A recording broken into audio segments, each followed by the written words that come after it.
Good morning, y'all. Welcome to the analysis. We're talking about Arsenal, the midweek after 2-0 to the Arsenal after Aston Villa. Second game of the season. Gooners, how are we feeling about our Arsenal this year? We've had a chance to go over some of the analysis, a couple of the post-wrap match reactions. We're into the midweek. We're in that sweet spot right between the last game and the game coming up. We've got Brighton at the weekend. Um, Brighton looked like a great team, but let's start with a little bit of the analysis of the Aston Villa game. You know, got the job done there. Definitely had some squeaky bum moments. I think they were mostly due to some individual errors. Things starting off the season, second game. A little bit of the first kind of chance that Ollie Watkins missed came from Gabriel being a little bit a little bit skittish at the beginning of the season. Um, you might be able to forgive him some of that for right now. We wouldn't be able to forgive him if that goal goes in. But we got away with it. The second big chance that Villa had. This is again. Villa didn't create too many chances on their own. It was mostly individual errors from Arsenal, from our back line. Although we did play pretty well. Timber coming in at left back for Zinchenko, negating most of the threat from Bailey. There was a couple runs there from Bailey that Timber was able to keep up with, and that decision from Arteta paid off. I think, and I think that's a good formula for good wingers going forward. The second chance that everyone's talking about coming off the bar, the huge Raya save. The disappointing thing there is just our defense just went to sleep. It's a deflected shot. Everyone kind of turned and looked and didn't react to the ball. You got to anticipate that defensive action is going to be needed. And there were 3 or 4 Villa attackers that reacted first to the ball. First was Ollie Watkins, got there. It was a snapshot. He's thinking, Raya's on the floor. I got to get this ball into the net as quickly as possible. He sacrifices a little bit of placement for the quickness of the shot. Raya's able to react, as a lot of folks have pointed out before. This is what goalkeepers do. If you watch goalkeeper training, this is what they're doing constantly. Get up off the floor, make a reaction save. Get off the floor, make a reaction save. Get up off the floor, make the reaction save. And the training worked to a T in this case. Huge save from Raya. And I think you could say, after last game, a big save. In the first game of the season, in Wolves' only kind of really big, clear chance, really should have been a goal. A good header down to Raya's right. He's able to make the reaction, get down there, make the save. Great reaction save. And this save here against Watkins in the Villa game. This is exactly what you like to see goalkeepers for title-winning sides do. This is you think about Allison, Ederson, the sides that have been able to win the league over the last 6 years. Only Manchester City and Liverpool both have keepers that sit around for most of the game, control the game, try to calm down the defense, and they end up making a big save when it's necessary without too much prior heroics that's needed. So this is exactly what you like to see from our title-winning goalkeeper, and definitely I think the whispers about Ramsdale were kind of there. They could have been rejuvenated this year, but I think that's a good way to kind of close the door on that whole conversation. The big contention for a long time for a lot of Arsenal fans was that maybe Ramsdale is the keeper that wins you games, that wins you points, and Raya just kind of keeps the ship afloat, but keeps everything on an even keel. But Ramsdale was the one with the heroic saves, the ones that kind of get everyone excited. This is a way we can all get excited about Raya. Every time he does something like this, it's going to build our confidence that we have a goalkeeper back there. It's going to build Saliba's confidence, Gabriel's confidence, White's confidence. And you can see how, later in the game, how our defense loves to keep clean sheets. Raya, Golden Glove winner last year.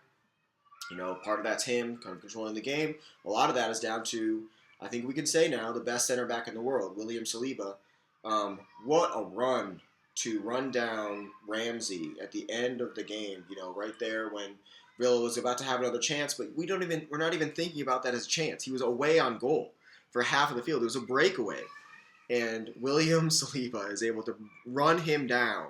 And he's got this way of running. It looks like a battleship. It's like, it looks like his legs go out in front of him and kind of pull him along. Ridiculous way that he just, he's deceptively fast. He's huge and fast.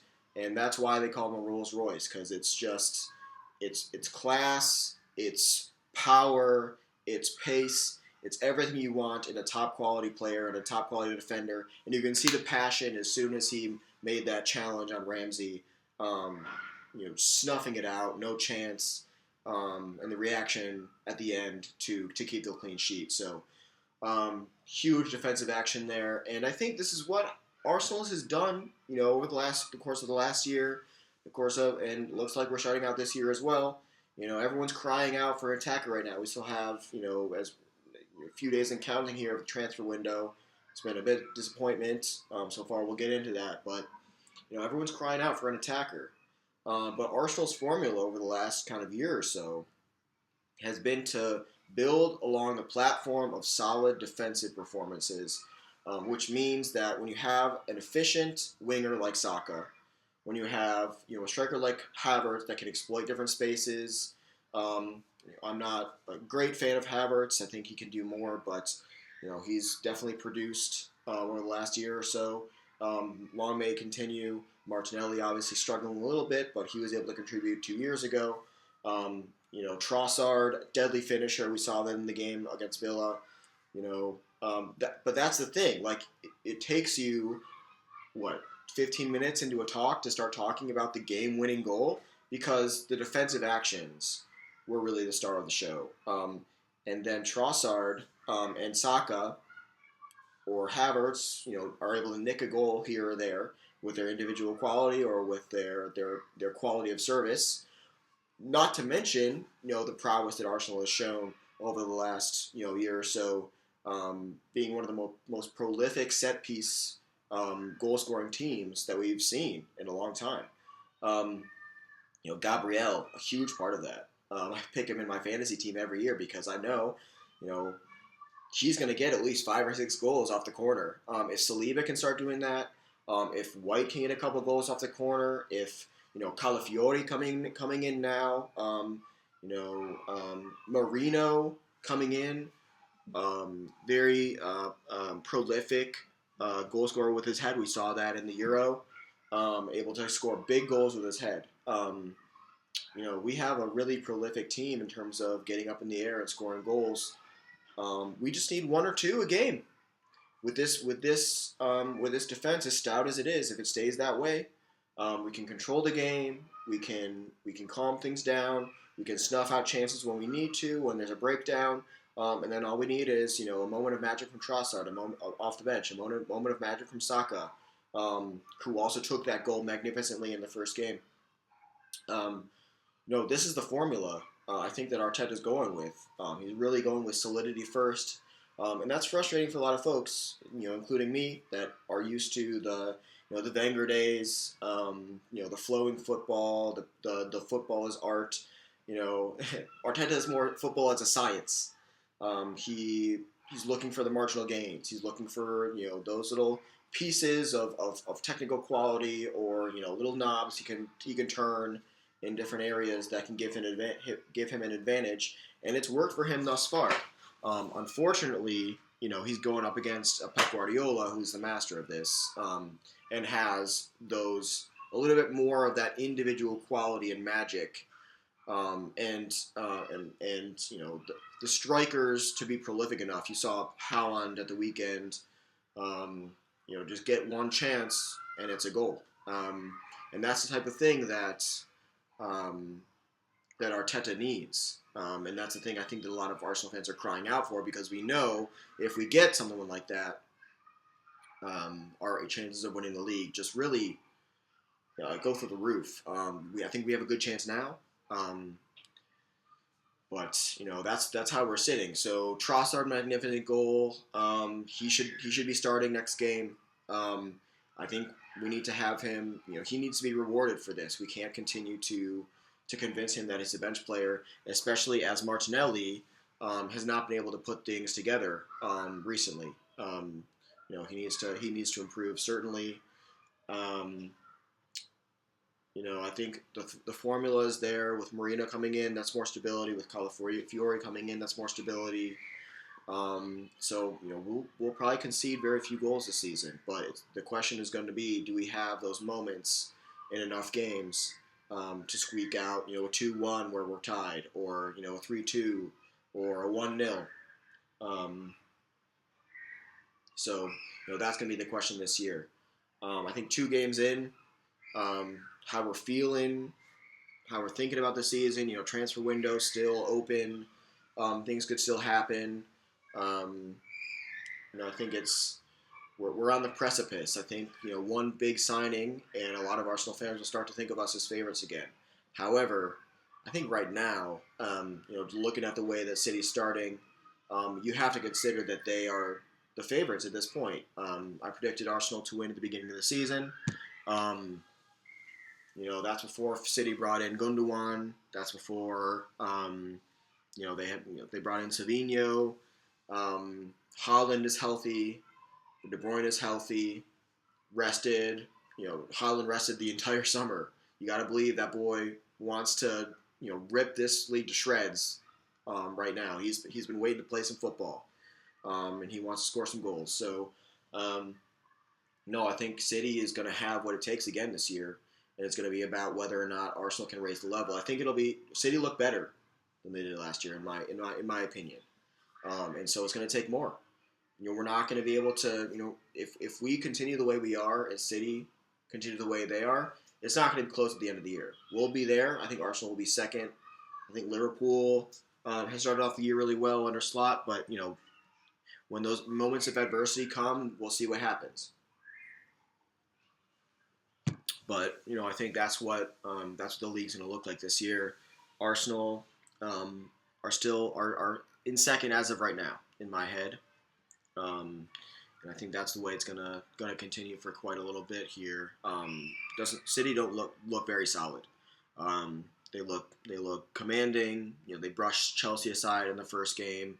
A Chelsea side that if they can get their attackers flowing a little bit, they can score some goals. They're very flimsy at the back. I think any teams can score in Chelsea, but if they can, they're basically going to try to outscore everyone. It's not a winning formula in the Premier League, but they can give it a shot, and they're going to cause a lot of teams problems unexpectedly, I think, this year. But I don't think they're going to put anything together in any real way. I think the teams that are going to be in there is going to be City, Arsenal, and obviously and Liverpool. Tottenham have looked good the first couple of games. Again, when that moment of adversity comes, they have a young team. They have, they're still trying some things out. Postecoglou hasn't demonstrated an ability to change things when things are going wrong. We'll see. We'll see what happens with those teams. But it's really about Arsenal this year. Can they put together the type of team that can challenge City again? They need more pieces. With Jesus being injured, with Nketiah going, it seems, to Crystal Palace. Finally, I've been, Eddie.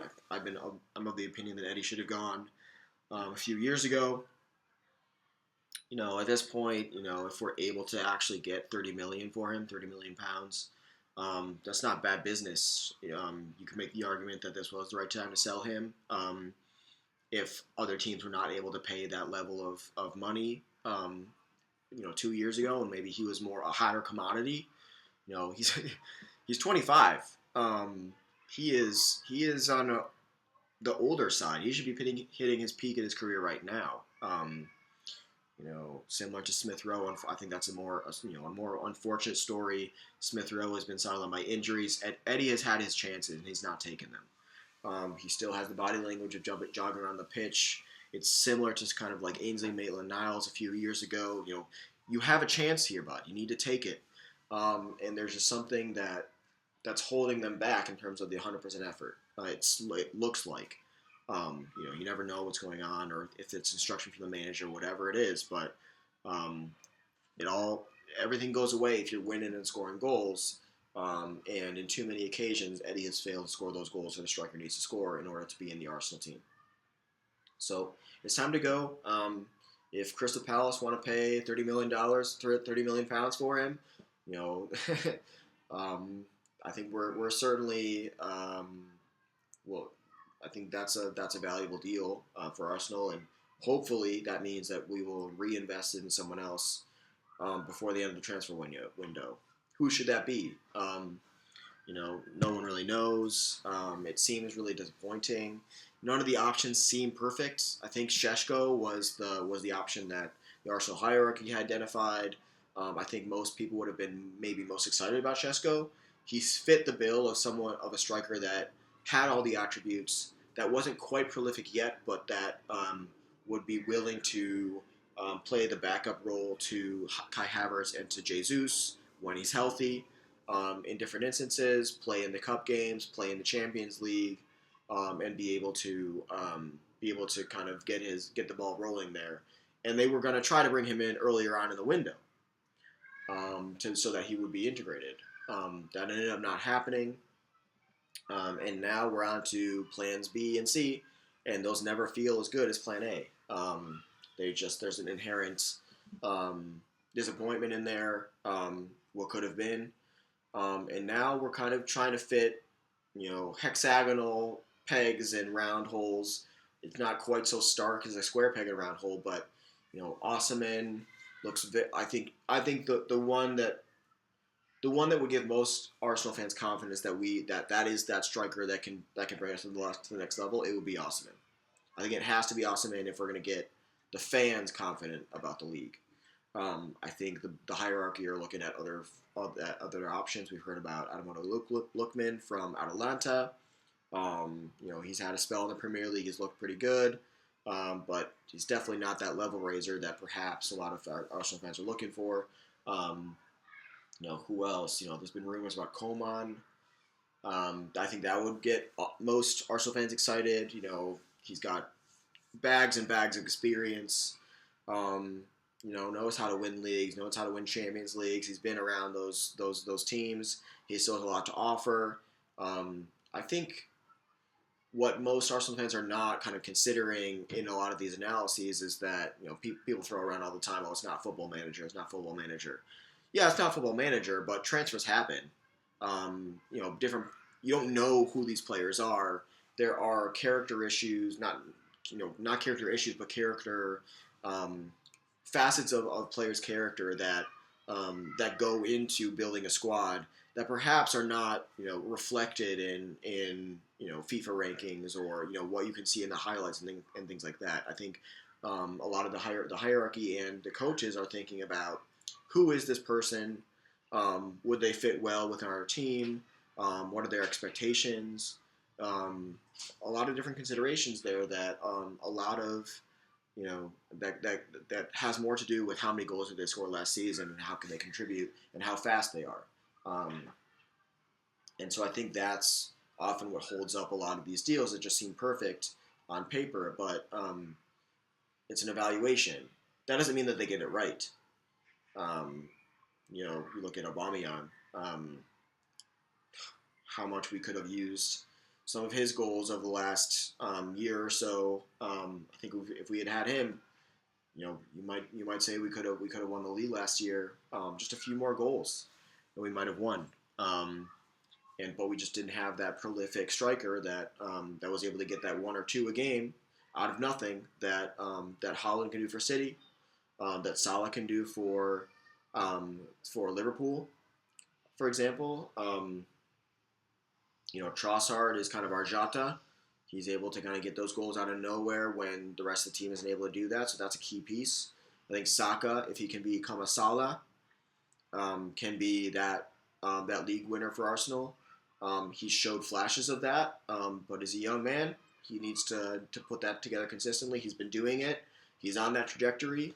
But this is a big year for Saka to raise his level and really, create that aura around him of a world-class winger that makes that fullback step off another foot or two, that might actually give you the space for another lashing shot to the near post in one or more games, and that's the game, and that's the league.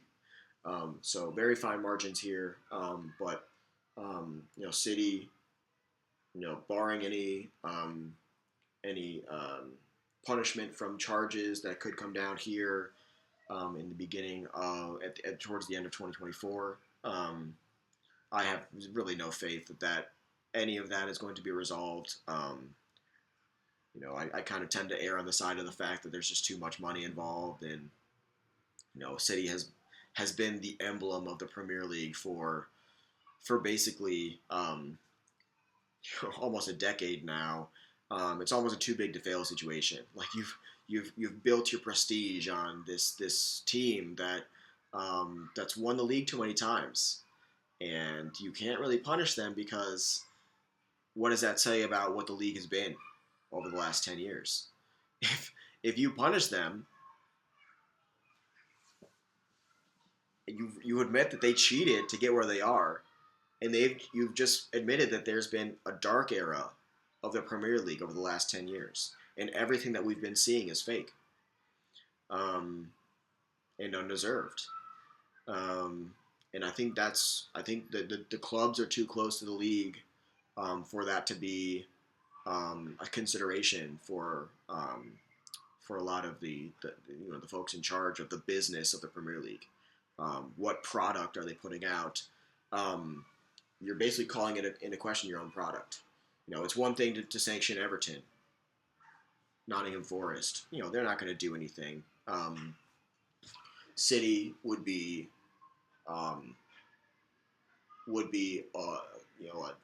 it goes without saying, would be a seismic decision to make to basically kill the groups that laid the golden egg.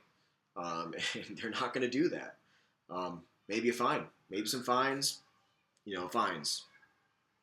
But points deductions, things like that folks are hoping for, I don't think so. I think it's going to be, eventually Guardiola is going to go, and then we'll see where the chips fall at the end of that. But as long as Guardiola is there, it's going to have to be the greatest season of all time from a Liverpool or from an Arsenal in order to usurp them. But that's easier said than done. So 2 weeks into the season, we need to get a transfer in. I hope it's Osimhen. It probably won't be. I'd be okay with Lookman. I'd be okay with a quick shot for Adingra. I think Adingra would be a quality backup option to Saka. He can play on the left. He's fast. He's confident. He's tricky. He could be a Mahrez type for Arsenal this year. Obviously not the shots from distance and things like that. But I think if we're just looking for that little bit and someone that could integrate into the team, which I think again is a big consideration for Arteta and for the board. He could be the perfect option. I don't think he's the best option. I think, as I said, if we want to win a league this year, I think Osimhen needs to be the person that we bring in. Maybe a Gyökeres. I've seen a little bit of him. Translating things from the Portuguese league is tricky. We've seen a few players do it. We just sent Vieira back when he couldn't do it. But he seems like a solid striker. But would Arteta pick him over Havertz? I don't know. Probably not. And then why would he agree to that if he's not going to get picked over Havertz?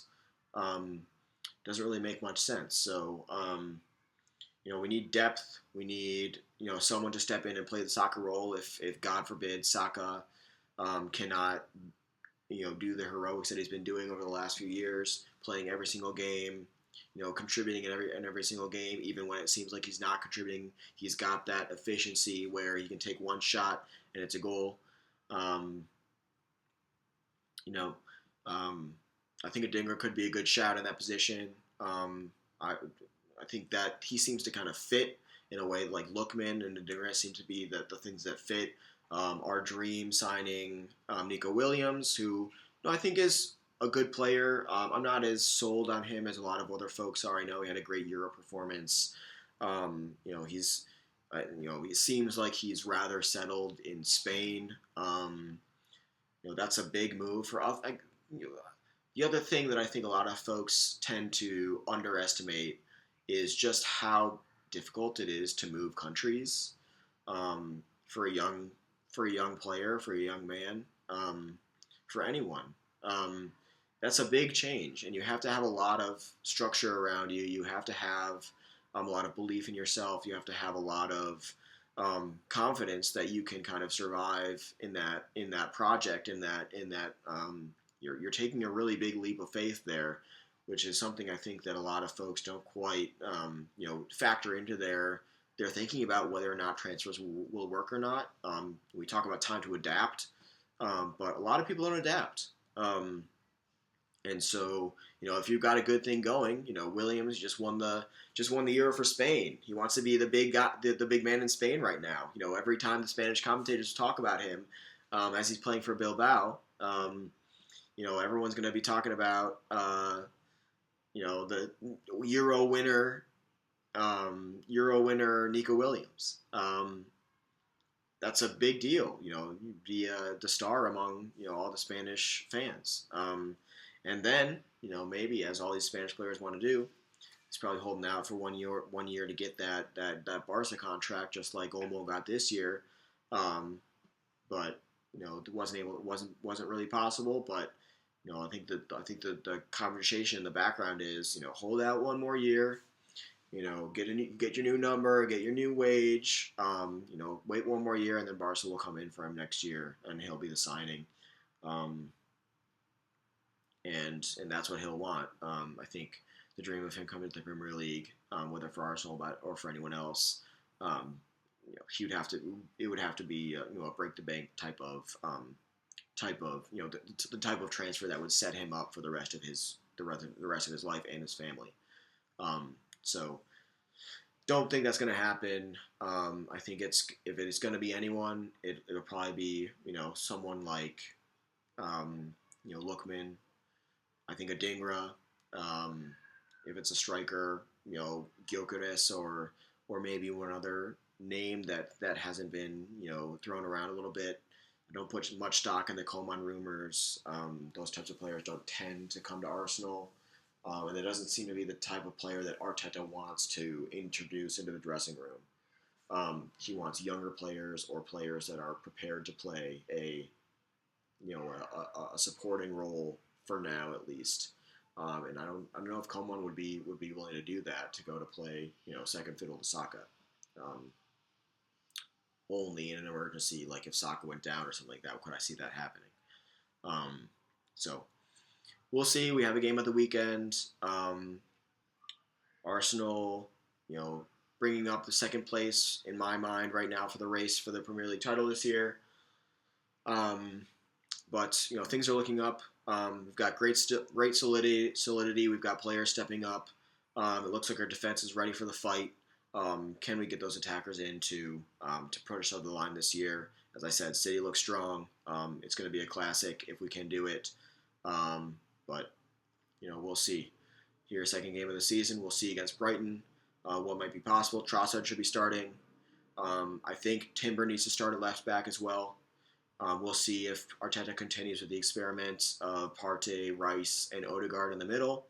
I think we need a little bit more. I think that's why Marino's coming in. I think that's a good rotation there if we can do kind of Partey and Rice at the 6, with Marino or Rice at the 8. Marino starting more often, but Rice being able to play that role as well, maybe in the bigger games.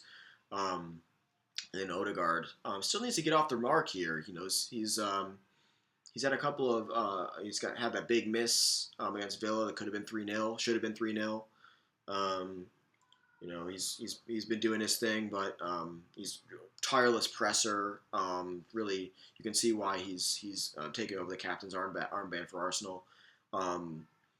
Just the endurance and the and the willingness to press and to get on the ball and to make things happen.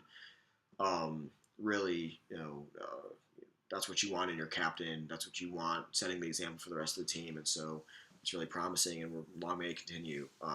We'll be talking about him for years and years and years if he can make something special happen with this team.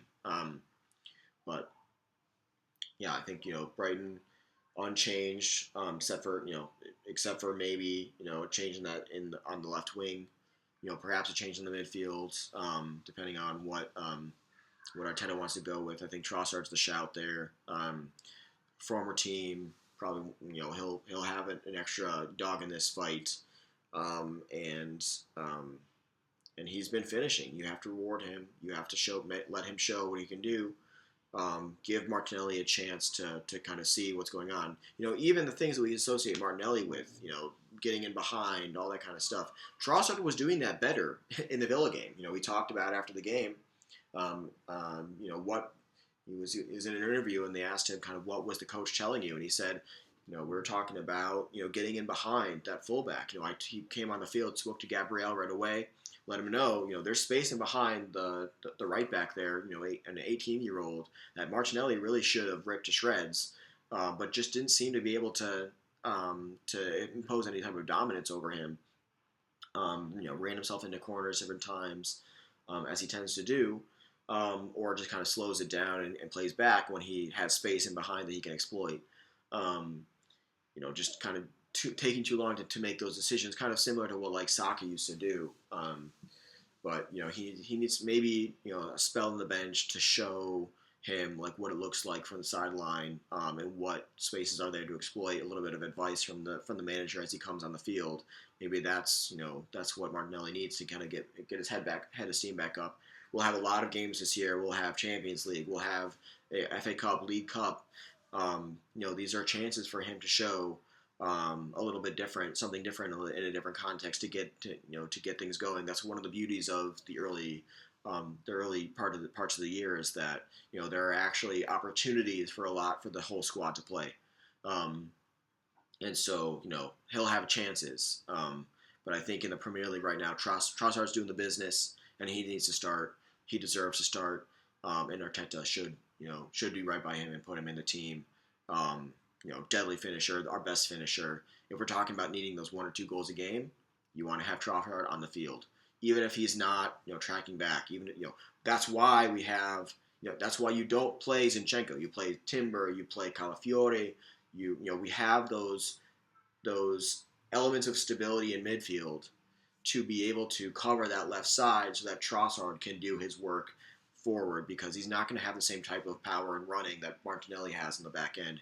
And I think it's one of the things that people tend to underestimate as well about why Arteta picks Martinelli, even when it looks like Trossard is contributing more offensively, is that defensive work.